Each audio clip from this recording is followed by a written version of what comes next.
Now I have a great privilege to introduce our speaker today. I get to introduce Dwight Bain, who is a nationally certified counselor.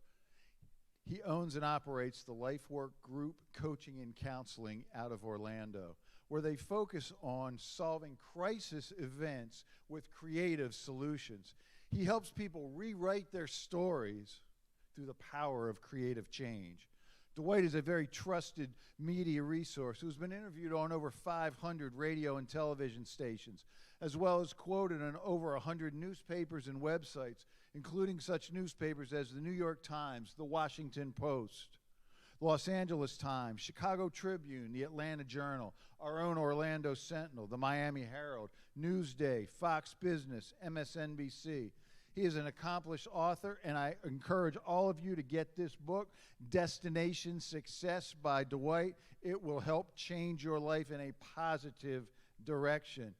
He is a senior trainer in community crisis management, certified and credentialed by the International Critical Incident Stress Foundation and the University of Maryland, which has allowed him to help rebuild stability after national disasters like Columbine, the Parkland school shooting, Hurricane Katrina, the Orlando Pulse terrorist attack, and the devastation in New York City after the terrorist attacks of 9/11, where he worked with a team helping first responders and survivors. Dwight is one of Pastor Terry's overseers and his personal counselor. My wife and I have been very privileged to sat under some of his training when it comes to critical incident response. He is a lifelong resident of Orlando, which I really love, which means he cares about the community that he lives in. He doesn't drive in, try to fix Orlando, and then drive home. He lives in our community. He lives with his wife, Sheila, of over 30 years. Their 2 young adult children, an assortment of pets. I love that about him, too. And most of all, personally for me, he's my mentor and my friend. Please stand to your feet and help me welcome Dwight Bain, Dr. Dwight Bain. Bless you. Too, thanks. Thank you all. Please have a seat and then help me answer the age-old question. We're going to solve relationship problems. Does the toilet paper come off the top? Does it come off the bottom? If you're come off the top, raise your hand. Come off the top. All right. Come off the bottom. If you're just happy it's there for your bottom. I mean, it sounds like we're in over the top. So, Sean, I have to meddle. Am I allowed to meddle? If the toilet paper spool, if it's empty, should somebody replace it or leave it for the next person? If you say they should replace it and save their marriage, raise your hand. I ain't asking the other, because if you don't replace it, counseling can't help you. 29 months ago, Friday, over 800 days ago, 126 weeks ago, the biggest crisis in our country. Is there going to be enough toilet paper? You say, would people fight about that? Ladies and gentlemen, people fight about lots of stuff, and that's what we came to talk about. It is fight night at the Father's house. Should you have a difficult conversation? Well, the answer is yes. You see, I've been a counselor for 30 years. That's my heart's desire, my calling, my passion. And I can tell you that relationships bring the greatest joy in life or the greatest pain in life. If a complete stranger says something, who cares? If somebody that you love says something, it can cut you to the quick, and you can remember it 30 years later. Relationships bring the greatest joy or the greatest pain. And when we ignore relationship problems, you think they get better? No. It's weird. There's an old saying, silence is golden. Not in relationships. Because in relationships, if you know there's a problem, shh, and you don't say or do something about the problem, problems get bigger. It's kind of like cancer. When should you go get cancer checked? The answer's about as soon as you know that there's cancer. And there's a relationship problem. We're going to look at that today. People say, well, I don't want to talk about it. That doesn't make relationship problems go away. Today we're talking about how to have a hard conversation. And maybe the hard conversation is about a teenager, a daughter, a granddaughter who is finding their way and we can't talk. Maybe the hard conversation is talk to the hands because I'm not listening to you. Maybe the hard conversation is being able to deal with out-of-control kids who are addicted to their phones that you're paying for.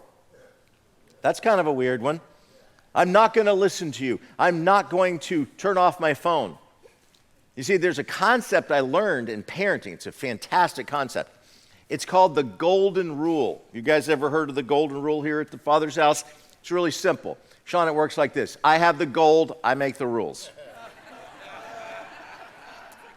It's my phone. It's the coolest thing. I'm paying for your phone, so I can unplug it. But it would hurt her feelings. Golden rule of parenting, right? There's some hard conversations, and sometimes it's kids are out of control, running the place. Sometimes it's secrets. Sometimes it's flirting. Sometimes it's like, oh, nobody will ever know. No, people always know. This is a hard one, and it happens every single day. Somebody says, I don't want to think about estate planning. I don't want to think about insurance. I don't want to think about a will. I don't want to think about a funeral. Right now, I'm told 1/3 of the lawyers in Florida don't have a will, which either means one of two things.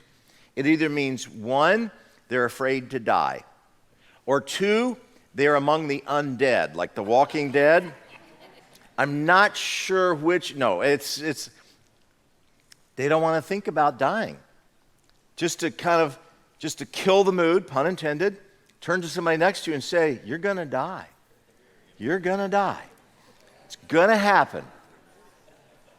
I'm sure some of you are thinking, if he doesn't change the subject quick, he's going to die. It's going to happen. I found out 15 years ago I was going to die. Wasn't planning on it, but I had a heart attack. I was the most surprised person in that ambulance. You know, when you're riding in an ambulance and you're on the gurney, you're looking at the interstate. I'm used to looking through the front window, and it's not like the movies. It really burns. Had a heart attack. And what I found out was, you're not going to be here. There's a file folder in my desk at home. It says Dwight's funeral. It has all the important numbers, the passwords to everything in my life. It has everything written down because I don't want on the worst day, if I'm killed in a car crash, for my family to say, what happens next? A friend of mine, wonderful friend of mine, died with COVID. He was 62, I think. Completely unexpected. His wife died the week before from COVID. Their 4 college-age kids didn't have a password for anything. And it was chaos. And some people came together just to help him figure out, because what does a 20-year-old know about funerals? But if there'd been a file folder to make life better for the people that you love on the worst day, that's a hard conversation. But I know if you don't have the conversation, you're still going to die, and cancer still comes, and car accidents still come. And I just want you to know, it doesn't have to be that way. We can have a hard conversation. What about intervention?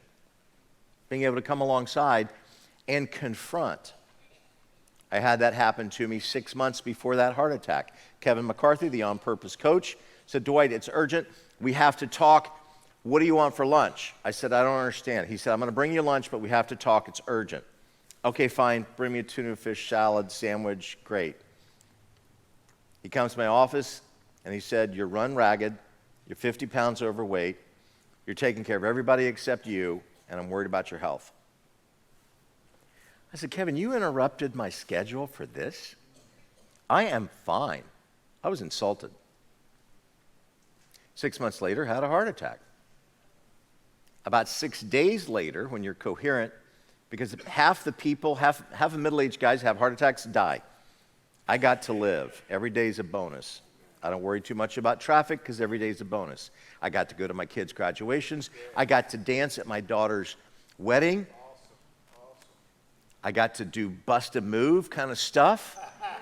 Got my MC Hammer going on. I mean, it went viral. I mean, it was complete embarrassment. And I almost cried because I got to dance at her wedding because I got a second chance. So when Kevin's at the heart unit, my wife didn't know who he was, and she said, there's this guy here named Kevin, you want to talk to him? And it was like, oh, man.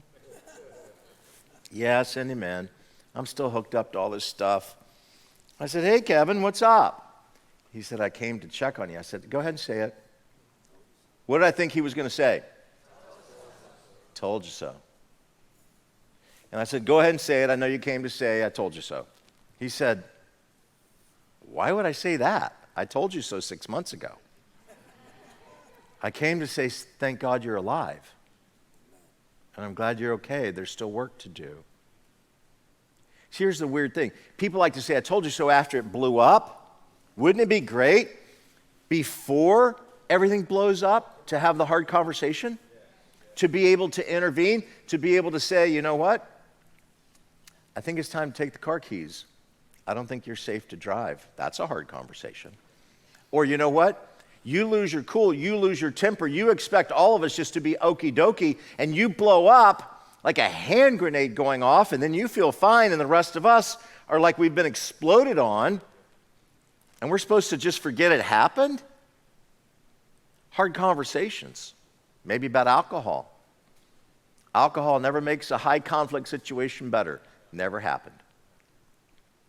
But sometimes people have secret addictions, and nobody wants to say anything. Shh, don't hurt their feelings. Instead of DUI, they drive over somebody. Now there's litigation, lawsuits, you're going to lose the house. Wouldn't it have been better to hurt their feelings?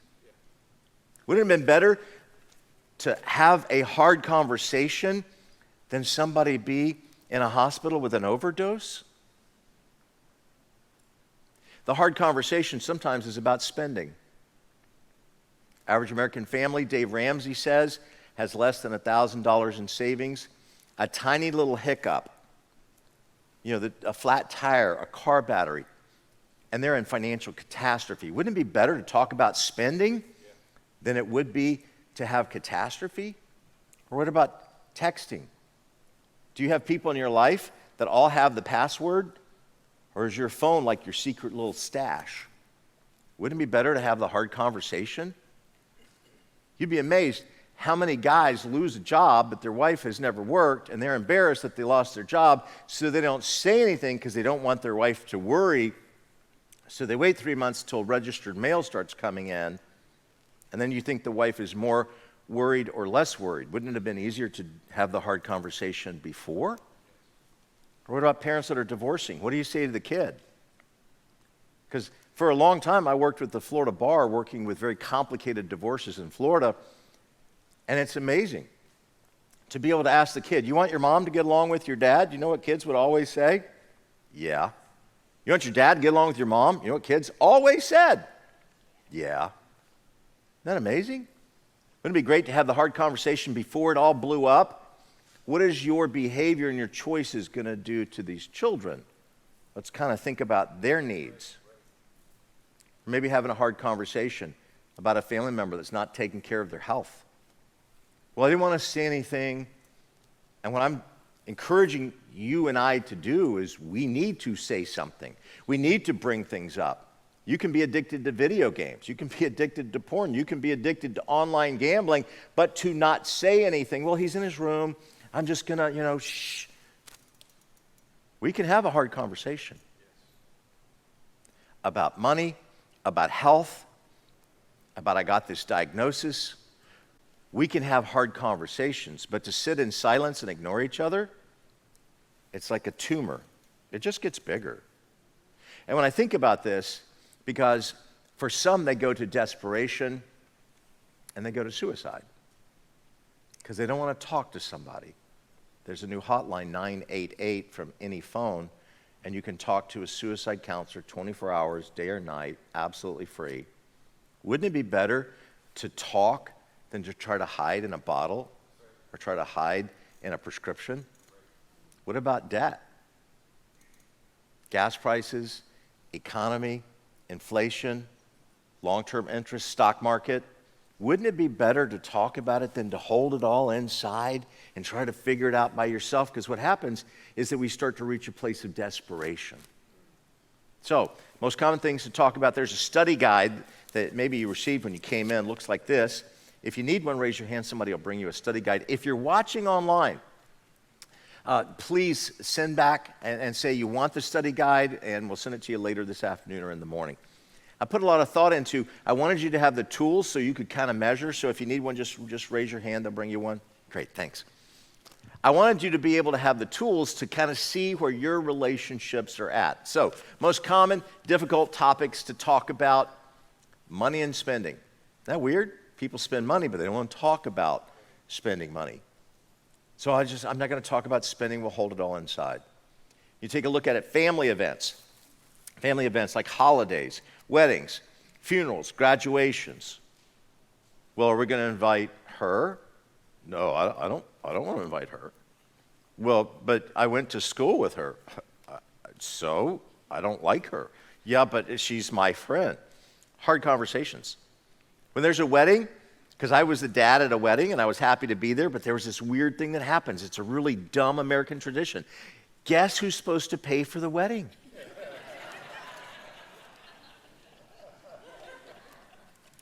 It's like, okay, remember golden rule that we talked about a minute ago, Sean? So if I'm paying for the wedding, guess who wants to pick the DJ? It was the weirdest thing. It's like, I don't know that music. Couldn't we get a DJ? Well, no. I mean, we had some fascinating conversations. Healthy people talk about hard things. When you take a look at secrets, lies, cover up, past regrets, shame, Roe v. Wade. Who talks about that stuff? Did you know that about 90% of on-campus rape, that's a hard word, is never reported? You've heard of something called the freshman 15 if you've been around students, and you know the first college semester, particularly among girls, they'll gain 15 pounds that first year. What you don't know is that it's most likely because of sexual violation. Because if you're heavy, then you're not as big a target. But on college campuses, 90% of it's never reported. I'll just hold it all inside. I'm not going to tell my parents. They're making all these sacrifices to pay for me to go to school. I was stupid. I was at a party. I wasn't used to this. I'm underage. Some guy said, hey, here's a drink. I didn't know. I woke up the next day. Wouldn't it be great if we could have hard conversations?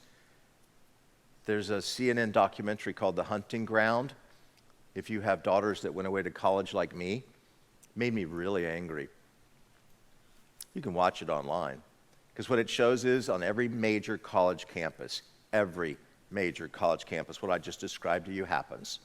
And guess what is done about it almost always? But my firstborn's a girl. So I watched it and I was troubled. Why don't we talk about these things? It's bad for the football program if people think that girls are going to be hurt here. So shh, we just don't talk about it. The football program? Couldn't we talk about girls first and somebody's daughter? Hard to talk about secrets and hard subjects. What about addictions? Porn, gambling. What about addictions? And you say, oh, well, gambling. Well, when I was going to Publix the other day, there was a line, there was probably 100 people deep. They were not there to buy toilet paper.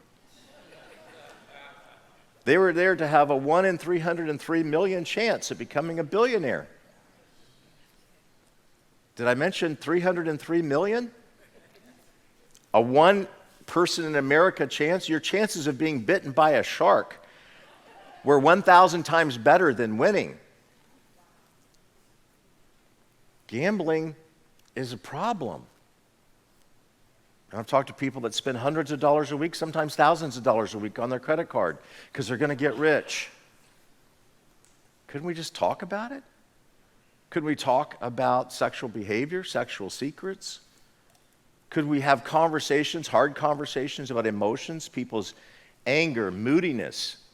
I mean, sometimes, that hangry thing, that's real. And to be able to say, you get really moody sometimes and you're difficult to deal with. And just have a hard conversation. Politics, people talk about politics, that's on your study guide, but I added one on the slide. Talk about workaholism, talk about exhaustion, talk about depletion, talk about sleep. If you want one thing that guarantees your mental health will be better, get better sleep. Just get better sleep. Don't worry about going to a counselor, taking a prescription, just get better sleep. Couldn't we talk about hard subjects? I'm worried about your health. Wouldn't that be powerful? Now, here's what happens. When we bring up a subject, some people say, you're picking on me, and they feel like that you're attacking them as a person. That's called criticism. They take it personal. You're fighting to be right. Let me give you a suggestion. Use the word, I'm going to switch words, use the word critique. I want to attack a problem. Can I help you solve a problem? That way it doesn't feel like it's a personal attack. And there's an interesting story that comes out of New England. The greatest litigation problem of its time was with a guy named Rudyard Kipling. He was born in India, wrote the Jungle Book. You've heard of that.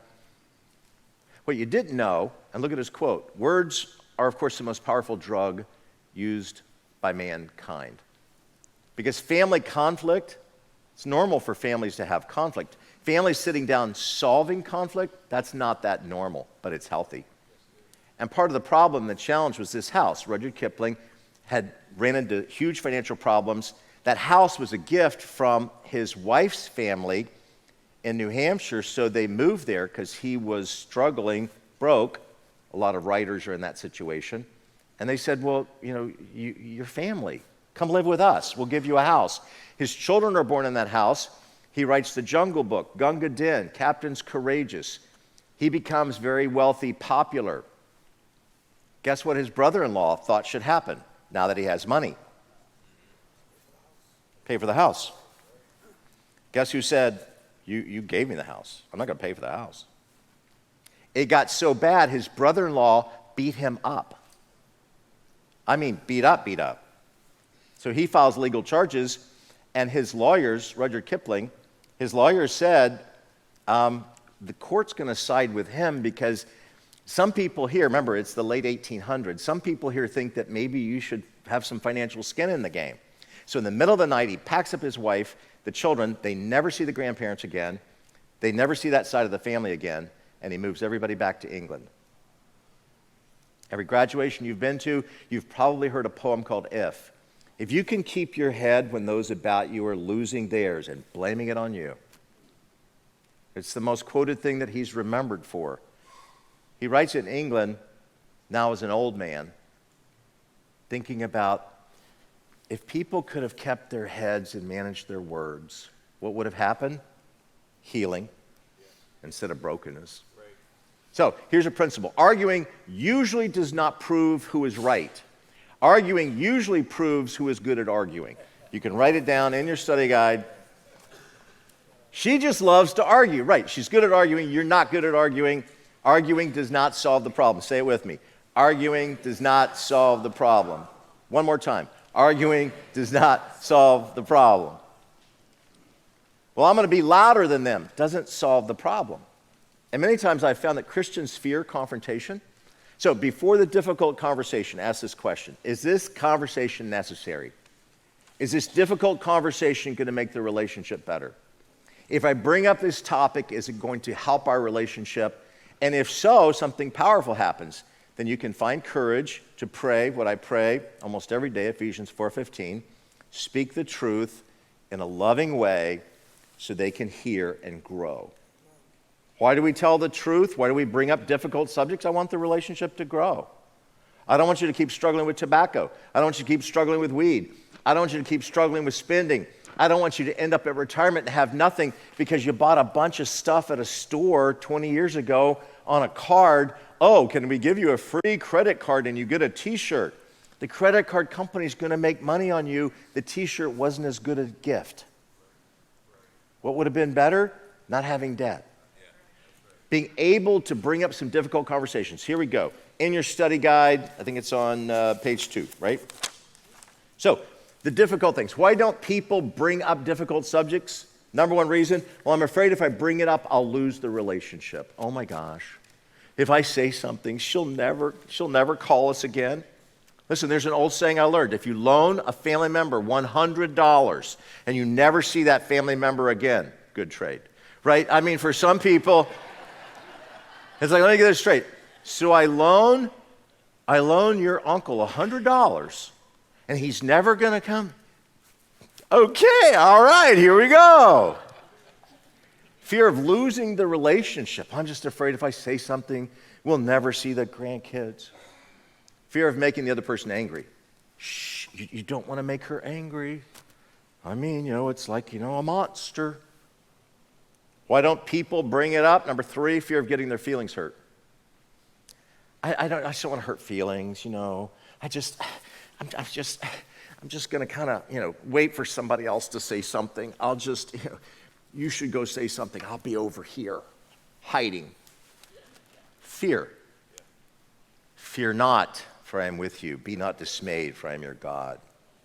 Sometimes you are the perfect person to speak up and challenge something in a relationship. Look at this one. Fear of being given the label of being a nag instead of being nice. Well, I just want to be nice. We're just nice Christian people. We eat nice Christian cookies and wear nice Christian underwear and do nice Christian things. And we just all want to be nice. Big breath. Jesus wasn't nice. Nice people, they name a park after nice people. They name a hospital after nice people. Jesus, they hung on a tree because he told them the truth. I just want to be nice. No. I've been in enough hospital emergency rooms. People would much rather you have said something about her drinking than be in the ER after a DUI and some people got killed. Much better to have the hard conversation. What about fear of being alone? If I say anything, I'll be alone. What about fear of starting the conversation? Fear of speaking the truth? I'm just afraid. And I will say this, if you're in a situation and somebody's wound up, let them unwind. It's a part of the brain called the amygdala, and when they're wound up and they just want to fight, just let them kind of go off, but don't get into a fight with them. Well, they'll get loud and I'll get loud and it's a waste of breath. No. There's something called boundaries, and having boundaries is what is acceptable, and being able also, because if you see chaos and confusion, there's no boundaries. And sometimes when you start to look around and go, man, this place is chaos, before you say something to them about their chaos, make sure you're chaos. If you're going to talk to them about their clutter, make sure that, it's like, the mom who called out the teenage son, your room is a wreck and it's just a pigsty. Not thinking that the teenage son would say, Mom, have you looked in your closet? Because when we start to say, well, I can see their problems, I'm going to call out their problems. Mama always said, when you point at somebody, Pastor Tim, how many fingers are pointing back at you?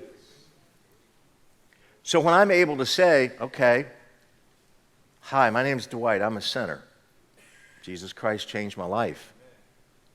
I know my flaws, talk about my flaws. And then it was amazing, it gave me the freedom to be able to see clearly. Jesus said, if you'll deal with the 2x4 in your own eye, then you can better see to help find the splinter in your friend's eye. Start with you first. Because the extent that you and I can have the hard conversation is an indicator of the health of the relationship. We use numbers in our culture to identify if something's healthy or not. If somebody says, here's my BMI, here's my LDL, HDL cholesterol, here's my blood sugar, you know something about their physical health. If they say, here's my FICO score, you know something about their financial health. I can tell you relationship health is based on, can you have the hard conversation? Because healthy people can talk about hard things. Because one day, you may be having a hard conversation about cancer, and we don't have insurance that'll cover that. Healthy people can talk about hard things. Here's what I want you to know. Hard times are coming. Healthy people can talk about it. But yelling, screaming, blaming, attacking, minimizing, justifying, finding some way to blame anybody else except saying, we're in a sinking ship here. It's being able to say no to the dysfunctional behavior to be able to say, I'm going to take responsibility to have a hard conversation. And when the person who sees the sinking ship says, we have a problem we need to talk about financially, emotionally, spiritually, relationally, issues with kids, issues with job, issues with career, we need to talk about your lack of employment, we cannot make it. When you see the problem and you voice the problem in a healthy way, you prevent a wall. You see, in difficult relationships, people build a wall. Every hurt feeling is a brick. They either use the brick to throw as a weapon, and bricks are pretty good weapons, or they use the bricks to build a wall to say, I will never talk to you again. As soon as I have a chance, I'm going to move out of this place. I will never talk to you again. Talking about things better than losing the relationship. Oh yeah, Jesus? Jesus is pretty good about this one. There was a time where there was a woman caught in the act of adultery. They were trying to set Jesus up because they wanted to kill Jesus, and they had big stones, weapons to kill Jesus, not the woman. And they bring this woman, they say, this woman, and here's the deal, here's what the law says, what do you say? And he said, he that is among you that does not have any sin, go ahead and take a shot. It gets really quiet. They came to kill Jesus. They have weapons. It's an angry mob. How do you shut up an angry mob? One time in the Bible it says Jesus wrote, and he wrote in the sand. And I think what he wrote in the sand was their names and their sins. Rabbi Benjamin, you have a lust problem. Rabbi Saul, you had an affair with that same woman. Rabbi Isaac, I think he wrote in the sand. He didn't say anything because words of Jesus in red. He wasn't going to shame them. How do you get an angry mob to put down their weapons? Hold up a sign about their secrets. And the angry mob goes away, which is heartbreaking. Jesus didn't want them to go away. Jesus wanted them to repent. And they didn't. And later they would come back to kill him. Different day. So what would Jesus say about all the secret, all the stuff? Forgive people. Start with the forgiveness that we feel from him. And here's the principle I want you to have. It's called be curious, not furious. Instead of getting mad and frustrated and angry and irritated all the time, just get curious first with you. Why is this pushing my button? There's something called EQ, emotional intelligence. And the more you and I are aware, we can go, that's weird. That really hurt my feelings. I wonder why. Let me start with me, curious, instead of just blowing up and being furious. When we flip that switch, now we can have a healthy conversation because it starts with awareness. Self-aware is rare, and when I can be aware, I have problems, you have problems, all God's children got problems. Awareness means trusting the people around you when they call you out about something. And I explained this to Sean earlier, because for a long time, I don't know how long, there would be little irritations in my marriage to Sheila, my best friend. And she, for years, said, you need to get your hearing checked. Or at least I think that's what she said. I wasn't sure. And she would say, I told you. And I would go, no, you didn't. And we would have these dumb power struggle conflicts. And I said, to shut you up, woman, I will go get my hearing checked. And you know what I found out? I needed hearing aids. Almost 70% improvement in this year, 30% in the other. And dumb fights went away. It's like, wow, that's weird. Huh. Now, I wanted to say, why didn't you say anything sooner? Because this is so much better. But I was afraid because she's a concealed weapon. Well, I won't go there. To be able to say, okay, fine, I know I have problems, you have problems, everybody got problems. So what, and I went and got it checked. Wow, that was powerful, right? Here's the principle. When you and I can talk through it, we can get through it. When we can bring up and make conversations in our home safe, you can get through anything. You don't have to have a counselor, a social worker, psychologist, psychiatrist. When we can talk about difficult topics, we can get through most things if you're not afraid to have the difficult conversation. It starts with maturity in us. And the maturity just means full development. Turn to somebody next to you and say, get mature, grow up. Just grow up. Just try that. Just grow up, would you? Right? And so to be able to say, just grow up, as we start to get mature, we can have conversations about driving and spending and parking. It got really quiet over here. I'm not sure. Was it the driving or the parking? As we start to mature, we can accomplish the goals. Here's the goals. Here we go. You see it in your study guide. You see it on the screen. To give insight into how can we have a better relationship. That's the goal. Not I'm right, you're wrong. That's blaming, attacking, making somebody the loser. Because if they're the loser, because you won the fight, you lost the relationship. The relationship is worth more than winning an argument. I really set them straight about who to vote for, and they're never going to come to our home again. What did you accomplish? Well, I proved I was a big horses. Well, no. Vote. But do you really think you screaming about something politically will change the country? Or just make you look like you need to get some help? Healthy people talk about stuff, they don't yell and scream. So being able to say, I want a better relationship, and then look at this, I want a reasonable conclusion, a reasonable way to solve this problem. Because relationships take work. There's an answer key at the last page if you're looking. But relationships take work, and relationships are not automatic. We've been together for years. Relationships take work. Relationships are not automatic. And I love the bumper sticker. I don't have to attend every argument I'm invited to. So how do I determine who's right? We'll look into the scriptures. The scriptures, and King Solomon taught, the purposes of a person's heart are deep waters. A person of insight draws them out. Get curious to figure things out instead of letting the sun go down when you're angry. No. Being quick to listen, slow to speak, slow to become angry. There's wisdom. Fools show their annoyance at once, but the prudent overlook an insult. Not always getting your feelings hurt because you're trying to figure it out. That's what Scripture teaches. Oh yeah, in important conversations, the most important conversation, it's not who to vote for. The most important conversation, what have you done with Jesus Christ? It's amazing. There are people that happily would talk about issues of alcohol or porn or spending, and they'll bring up the difficult subjects. I think that he's addicted to video games, but they don't talk about the Lord. Talking about the Lord's more important. What do you do with Jesus? In a moment, we're going to have a chance to be able to answer that question. Pastor Tim, would you come? Because I want you to know, if you don't know the Lord, that's the most important hard conversation to start, and we can do it right here and right now. Amen. Amen. Thank you, Brother Dwight. Thank you. Thank you. Thank you for watching today. It really means a lot that you'd take time out of your busy schedule and join us. And I hope that teaching today was meaningful to your life, because our prayer here at the Father's house, we've been praying all week long that whatever that the Lord gives us on Sundays would impact your life. And it means so much that you're watching today. And maybe you want to partner with us and support this ministry. You can do that in several ways. You can do it by prayer.